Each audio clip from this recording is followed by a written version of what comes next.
Philippines central Negros ద్వీపంలోని Mount Kanlaon అగ్నిపర్వతం బద్దలైంది. ఫలితంగా 4 కిలోమీటర్ల ఎత్తున బూడిద ఎగసిపడింది.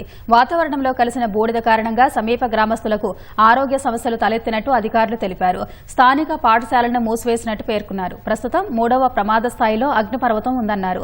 దేశంలో క్రియాశీలంగా ఉన్న 24 అగ్నిపర్వతాల్లో ఇది ఒకటని 2435 మీటర్ల ఎత్తు కలిగిన ఈ అగ్నిపర్వతం చివరిసారిగా గత అక్టోబర్లో బద్దలైనట్టు అధికారులు చెప్పారు.